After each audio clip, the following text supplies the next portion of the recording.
More examples on the applications of Z transform. We have a system that looks like this. I'm giving you the block diagram of the system. We have x of n, we have a summation, delay, amplification by a factor of 0.6, and this is the output y of n. The first request is find the difference equation for this system. So, of course, here you are delaying the output by one sampling interval. So what you will get here, you will get y of n minus 1, and then you are multiplying it by 0.6. So here you will get 0.6 y n minus 1, and then you add it to x of n. So you say that the output here, the output y of n equals x of n, y of n equals x of n plus 0.6 y of n minus 1. You can just take this term to the other side to give the form, the standard form of the difference equation. Y's, all the y's in one side, all the x's in the other side, and this is now the difference equation. Once we obtain the difference equation, which is one way of representing LTI systems, it's asking you now to find the transfer function h of z.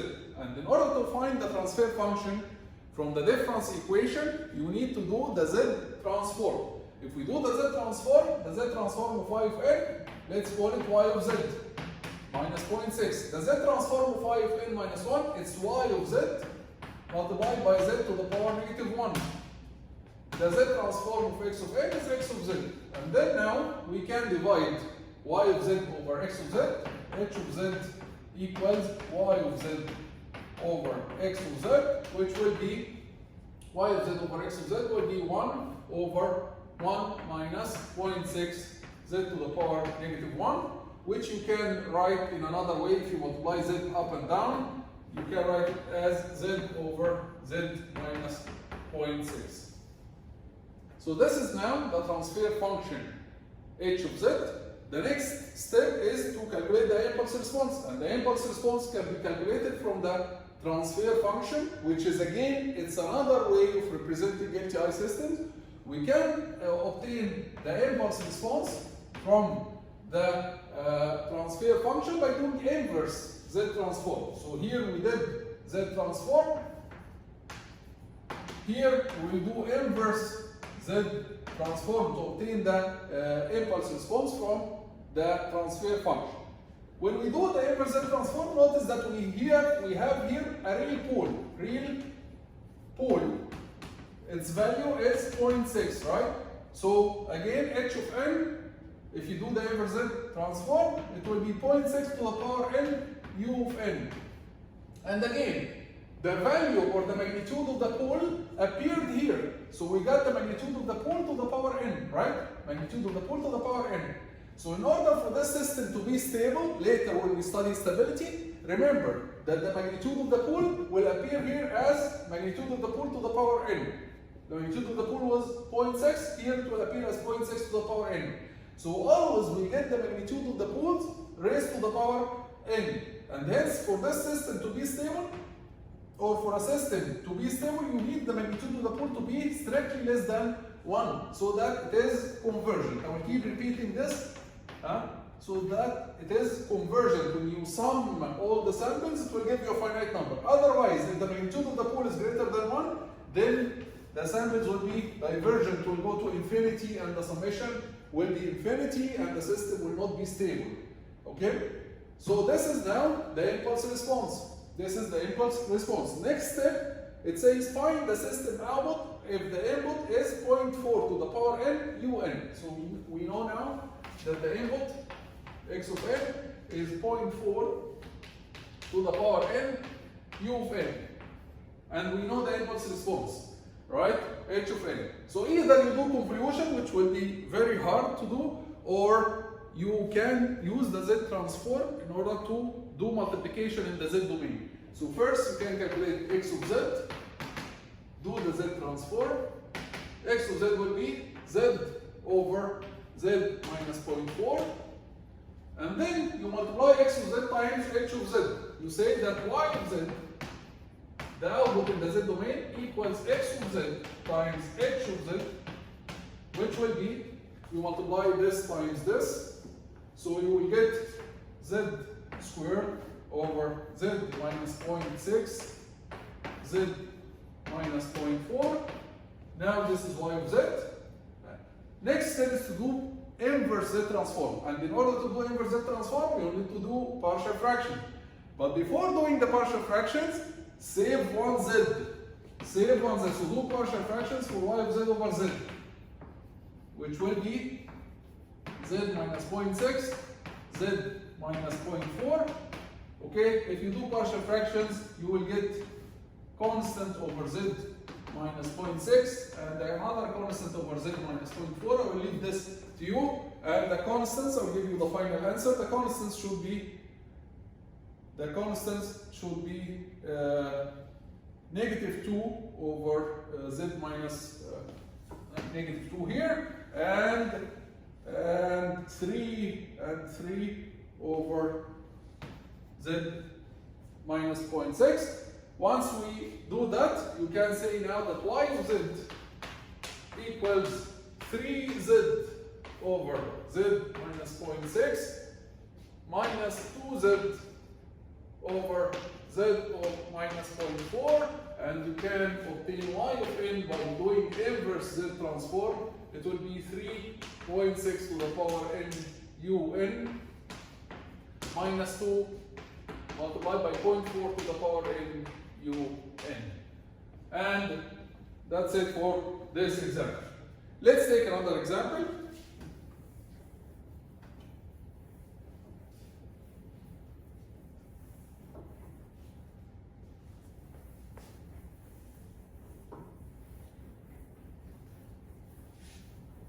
The next example says we have an output, an LTI system, and LTI system has an output signal, y of n. So the output is given as 5.3 to the power n u of n. When the input, not yet, minus 4.2 to the power n u of n. This is the output due to an input signal of x of n equals 2.3 to the power n u of n plus delta n. So this is the output, this is the input. I'm giving you the output of the system and the input of the system. And I'm asking you to find h of z, the transfer function, h of n, and the impulse response, and the difference equation. So find h of z, the transfer function, h of n, the impulse response, and the difference equation. So what I'm showing you here is that you can move. If you know any two things about the system, you can obtain the third. If you know the input and the output, you can obtain the impulse response and the transfer function and the difference equation. If you know the input and the impulse response, you can obtain the output, and so on. Okay? How is that? So if we know the input and the output, how can we obtain the remaining things? First, go to the z domain, because we know that h of z equals y of z over x of z. We can obtain y of z, we can obtain x of z, so we can obtain h of z. So first thing is calculate y of z. Y of z will be 5 multiplied by z over z minus 0.3 minus 4, and the z transform of this is z over z minus 0.2. What about x of z? X of z, the z transform of x, will be 2 over 2z over z minus 0.3 plus the z transform of delta is 1.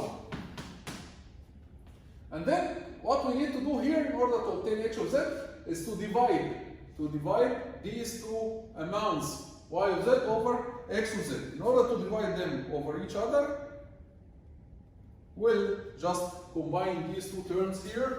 If we combine these two terms here, we'll get z minus 0.3, z minus 0.2, and then here 5z multiplied by z minus 0.2 minus 4z multiplied by z minus 0.3, and then this will give us, let's see, z minus 0.2. This will give us 5z squared minus 4z squared. This will give us z squared. Then we have minus 0.2 multiplied by 5. This is z, okay? Minus plus 1.2. This is here. We have negative z. Negative z plus 1.2 z. This will give us plus 0.2 z. Let me just make sure of that. Exactly. Okay? And this is here, we can write this as z minus 0.3 and 2z plus z minus 0.3. So it will be 3z minus 0.3. This is x. Exactly. So now we can say that h of z equals y of z over x of z, which is y of z over x of z will be z squared plus 0.2 z divided over z minus 0.3, z minus 0.2. This is y of z so far. We are going to divide it over x of z. So over 3z minus 0.3, and here we will get z minus 0.3. Z minus 0.3 will cancel with z minus 0.3, and what we will get here, we will get z, we can say z plus 0.2, we took z common factor, divided by z minus 0.2, and here 3z minus 0.3. You can also take 3 as a common factor from here, so you write this as z minus 0.1, and you have 3 here. Okay? Now we obtain h of z. If you want to obtain h of n, you need to do inverse z transform of this. Again, notice that the poles here are both real, and their values are 0.2 and 0.1. Again, I'm just reminding you of this because it will be useful to us later. So in order to do inverse z transform, keep on z with you. Keep on z for later. So do the partial fractions for h of z over z, which is z plus 0.2 divided over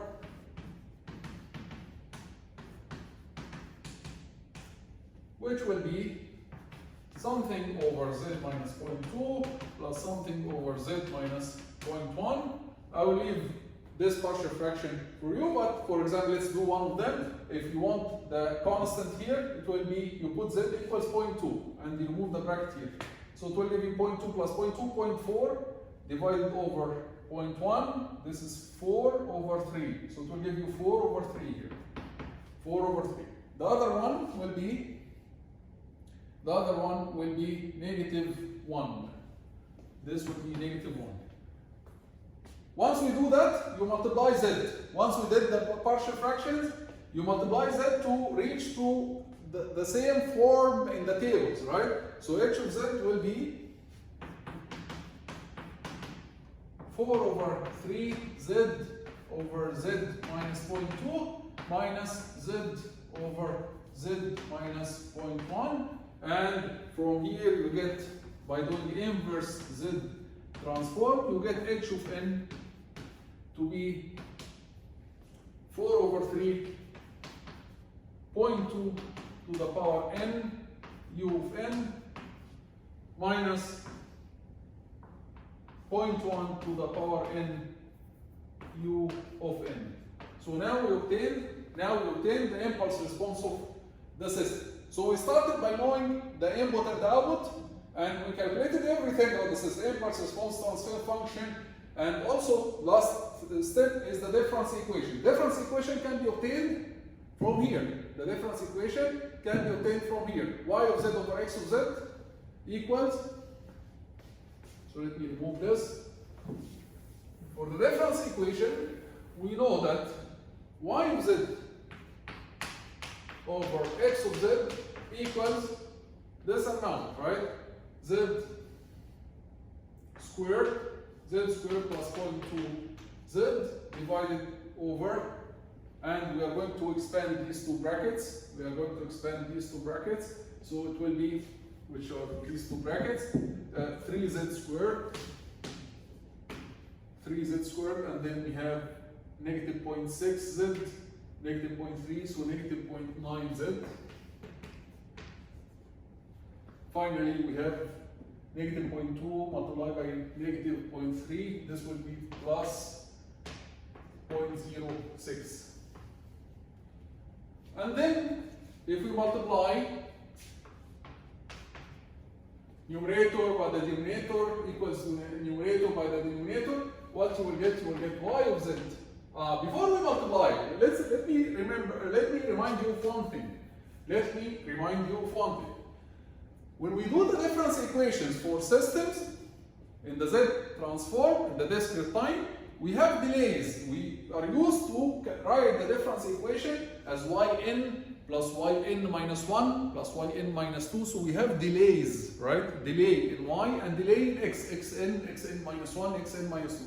These delays, they appear in the difference equation as z to the power negative 1, z to the power negative 2, z to the power negative 3. So z with the negative power, right? So the positive delays, when you say y of n minus 1 or y of n minus 2, and this is the standard form of the difference equation, they will translate in the difference equation as z to the power negative 1, z to the power negative 3, z with the negative power, not with the positive power.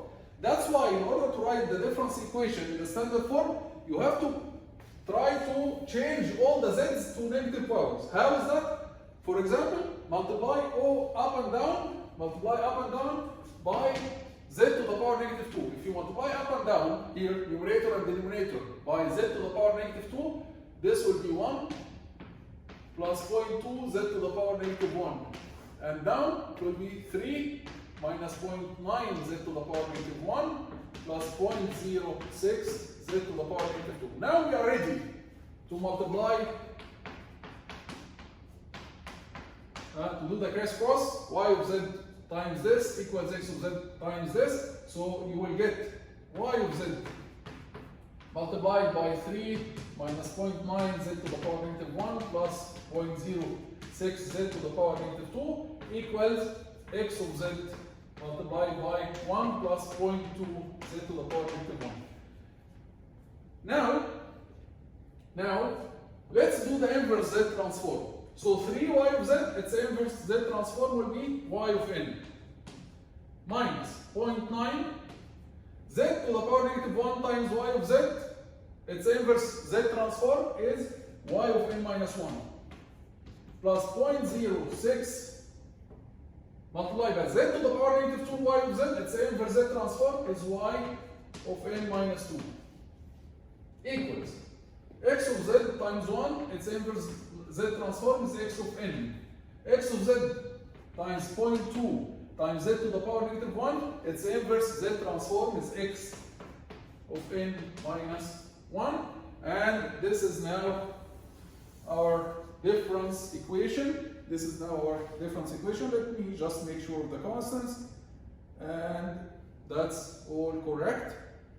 Okay, this is now the difference equation. So the trick here in the difference equation is you have to get rid of the positive powers of z.